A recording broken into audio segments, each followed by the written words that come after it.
Alright, so I'm going to show you something I've been working on here. As you guys know, winter is coming, and so we're trying to just be prepared. I mean, we're in the country, we're in Canada. You can lose power at any time. So we're just kind of trying to work on our preps and things like that. First thing I want to show, which is the really important stuff, if we lose power. So these are actually old reptile tubs, because we used to breed snakes, and we kind of got out of it. We still have 3 of them, but we mainly just got rid of everything. So here's what I have in here, and just to kind of show you here, this is actually something I won at work, and it actually has a compass.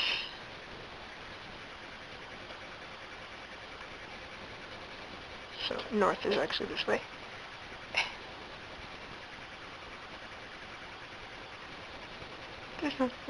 Anyway, so this has a light to it as well, and we don't have a lot of lamps, surprisingly enough. That's something I want to work on, but we have these. We actually got these from the dollar store. We have 3 of these.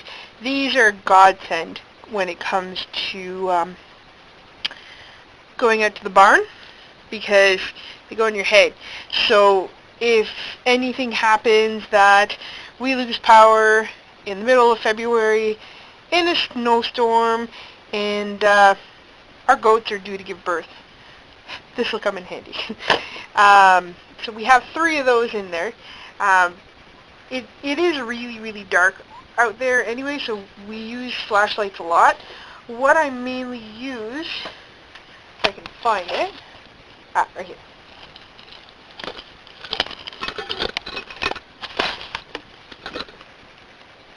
This thing cost me $1.30, and you wouldn't believe how bright this flashlight is. 2 big long taper candles. I have a pack of matches, batteries, excess batteries. I actually need to buy more because these are the main ones we use. Lighters, again, I need more of those. Emergency candles. I have 4 packs of tea lights. Al prefers tea lights. He does not like the long candles. He's always paranoid that they're going to fall and cause a fire. So I'm trying to stock up more on tea lights because those are his preferred choice, and I don't want him paranoid, so might as well. So those are all the lights that we have. We're going to be getting more as we go. Oh, we also have, like, pardon the mess, but we have, if you can see them, oil lamps. So if any of you know where to get the wicks and the oil, that is something that I'm really not sure where to buy them. So that would come in really handy, because we need to get some of that too if we lose power. We're going to look into a kerosene heater too to heat up the room. And now the second thing we have is our first aid kit. This is not complete whatsoever. This is just a pile of things that I've put together to start. And if you have any suggestions of things that would go well in this, definitely let me know. It would be really welcome as well. So I start off with different bandages. So that's a multi-pack, and I have large ones. I have moist wipes for wiping your hands. If you need to, like, put antiseptic on someone, you want to kind of wipe your hands if they're dirty first. I have alcohol swabs. I have a pile of travel pack cotton swabs. These like I said, I have a lot of like different things like multiples. Those, it's because we don't have bug out bags yet. So a lot of this is going to be divided up into bug out bags, as well as like a first aid kit in the barn, first aid kit in the house, things like that. And we're going to have pet first aid kits as well. I'm still, like I said, still working on getting all this done slowly but surely. We have hand warmers, which, I mean, they're good for people, but these things, if you have reptiles, like I said, we still have reptiles, so we try to be prepared for if we lose power, that we can get things done for them. Some of the things you should always have. Styrofoam box. So that can be the containers that the pet stores get their snakes or fish in. If you can get the pet store to give you some of those boxes, they'll often will. Get one and get it packed so that if you lose power, you're ready to go. Have some of these hand warmers packed in the box. Have some pillowcases in there. And some of these as well come in really handy. These are emergency blankets, and they keep heat in really well. So if anything happens that you lose power, put all of your snakes in pillowcases, put them in the styrofoam box, take one of these, crack it open, get it heated up, and tape it. So have like some duct tape or something on there, and then tape this to the top of your box. And then take this blanket. You don't necessarily need to do this, but this is added security. Wrap this around your box, and it should keep your snakes comfortable.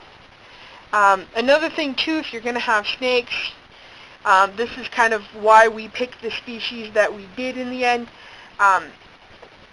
Keep in mind that, for example, African species don't hibernate. So if you lose power, this will help. But if something happens that you don't have access to something like this, African species, they don't hibernate. Not all snakes hibernate, which means that if something like this happens, they can die or they can get extreme respiratory infections. Boas will do the same thing, any kind of python, and there's other species, of course, but those are common ones that, like colds, they don't do well with cold at all. While if you have North American collared species, or like even some of the Chinese collared and things like that as well, same thing, they actually brumate.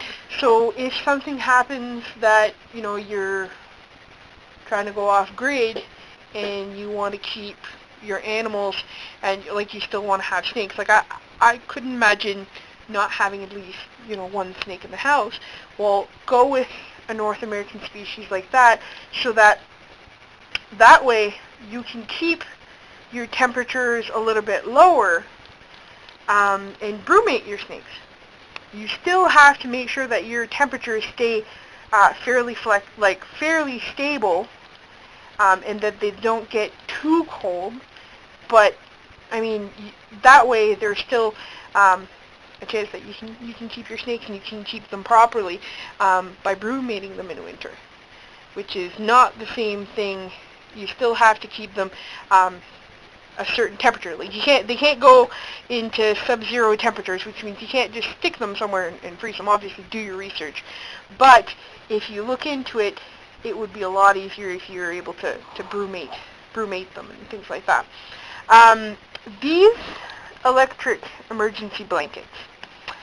These first came to attention to me back when, like a few years ago, I had hermit crabs, and people kept mentioning that if for winter they used to stock up on these, and I couldn't find them anywhere, and finally I found some at the dollar store this year in the camping gear. So these, another thing that they work for, other than, like I said, wrapping the tubs with them, is if you have animals like lizards, if you don't want to stick your lizards in pillowcases and put them in with the snakes if you have lizards, or if you have hermit crabs or things like that. You can take those and you can wrap your tank with them. And then, if you don't want, and that just keeps the heat from escaping. But then if you want to add a little bit of heat, take one of these, crack it open, put it between the blanket, like just put it on top of like your screen top, and then put the blanket on top, and then that way there'll be a little bit of heat, or you can put it on the bottom. These do get very hot, so obviously that's why never just put it into the tank where your reptile can have free access to it. These get like burning hot. I've had them in my hand one winter to make sure that a snake that I was bringing home wasn't going to get cold, because it was winter, and I had him in a little pillowcase in my big warm winter jacket, and then I had one of these, and it was wrapped in a cloth, like in a towel, and even then it was hot. So don't let reptiles have, or any animal have, full access to this, because they can burn themselves with that. So yeah, that's a little bit of a emergency reptile care with that. The other thing as well, for people who have fish, if anything happens that you lose power, the biggest thing is usually, your filters aren't going and things like that. If you don't have a generator, something that works, you can get this at the in the camping supply. I don't have any because we don't have fish right now, but if we do, I'll have that on hand. You can get little battery-operated air stones. They are actually used so that you can keep live bait in buckets. Well, you can get those, and then if something happens that you lose power, you can put these air stones in your tank, so that way at least there'll be some kind of water movement, so that you don't lose all the oxygen in your water. So, it gives you a chance to keep your fish alive if anything happens that, you lose power for a long time and you don't have a generator. So anyway, moving on to everything else I have in here. I have some cotton swabs. These are going to be for bug out bags. Okay. These are just to hold bandages. I have hand sanitizer as well, just if you need to treat something and you need your hands clean and you don't have access to water. I have a small pair of little scissors here. Those I'm probably going to get a better pair though. I have tweezers and 2 nail clippers. The last thing you want to be stuck with is a hangnail. Thermometer. And I have 2 spray bottles, one with peroxide and one with rubbing alcohol. I have calamine lotion. I have petroleum jelly. I'm planning on making a homemade version that obviously doesn't have petroleum in it, which is made with beeswax. But until now, that'll work. These are smaller first aid kits, like pre-made ones that have like gauze and a few other things in them, as you can see. And then I have bandage tape. I have sports tape. I have Tylenol, acetaminophen, which is knockoff. Well, not knockoff, but like basic, no-name brand, ibuprofen. And I have an ice pack in here. And like I said, I have a pile of these electric blankets and hand warmers. So that's what I have for now. And I definitely love suggestions on other things I could stock in here that I might be forgetting about. This is nowhere near everything that I plan on stocking in here.